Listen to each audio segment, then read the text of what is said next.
As we progress here, 225 into chapter 17, Flash, using Flash. What is Flash? Eric can't talk anymore. We're running out of coffee. I do just want to say that if you are only using your phone, disable the flash in almost every circumstance. It is harsh. It is violently bright in most circumstances. It is something you do want to avoid. Now, does that mean that we don't want to use light fill for anything? No, that is not true. I noticed earlier when I was going back and editing these videos for you guys, one time I forgot my fill light. So here, let me turn this one off.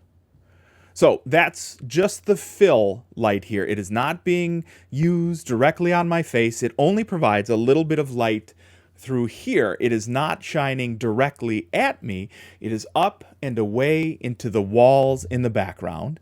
And you can see the difference between here with no fill and here with fill lighting. I can also see the difference between this and, if it turns on, there we go.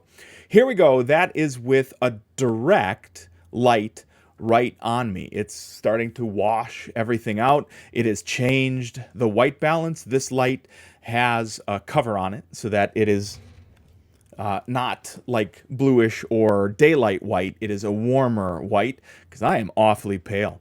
But the flash helps you fill in the light where ordinarily you wouldn't have that availability. Now, can you find even for your phone? So again, this is not a value judgment on the type of device you are using to get your photos. The important thing is that we're getting the photos. A better idea than using the flash on your phone would be to use something to help you fill the flash in. So this is just a simple light ring. Let's blow out everything that's happening here. And with a light ring, if I was to, and it has a hinge on there to be able to get the flash attached to my phone. If I attach it to the cold shoe, the mount that I have here, you can see it is bringing the light in, and I have just moved my camera too much. It is bringing in more light that I did not have before, and it is not as super harsh as if I moved that in front of the camera. So we could do it like this. You can see that's really filling in right there. These are inexpensive, and I would say if you are going to do night photography, there it goes.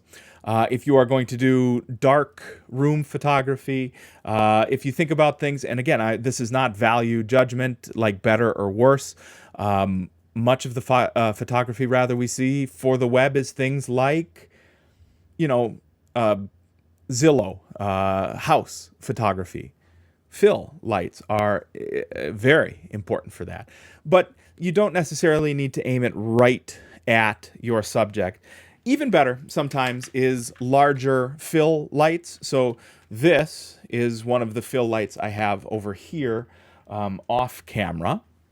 And what I do with that, again, is I use the rest of the space around me here you cannot see to bounce the light off of it. I do have to be careful. I have these televisions behind me, and the glare can hit those pretty bad. So I actually move me and the camera so that the subject is between the thing producing glare and the thing over here that is producing the light. Here in chapter 17, and this is on page 289, we can see a diffuser, or what is called a softbox.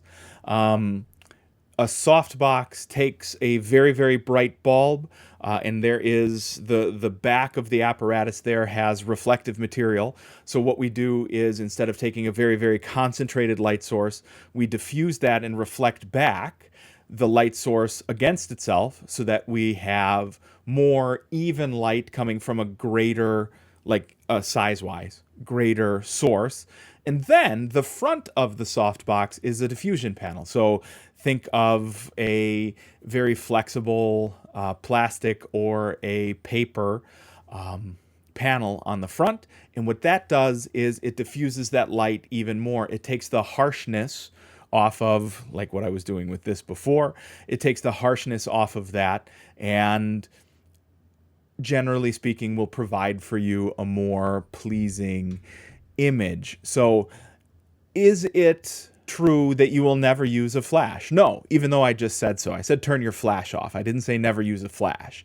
But be aware of how your lighting sources are going to impact your images. I think that probably by now you have accidentally taken a shot with your flash on, and that horrible, uncomfortable image that it produces. Softening your image by using diffusion, bouncing off of the available material that you have, does create better images. And here on page 285, they actually show diagrams of how you might use the room around you to use fill for the lighting as opposed to direct and disturbing light. That is fantastic.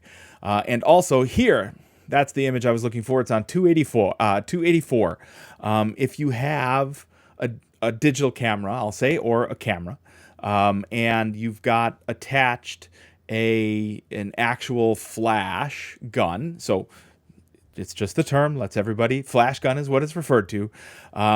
The illuminator, so that's the indicator in front, what you can do is take and position that so it is not, again, just going directly and onto your subject and bouncing back. It's unflattering. What we want to do is take that direction and move it around, so when the flash fills in that scene with light, we have a better image as opposed to a mugshot, which nobody likes.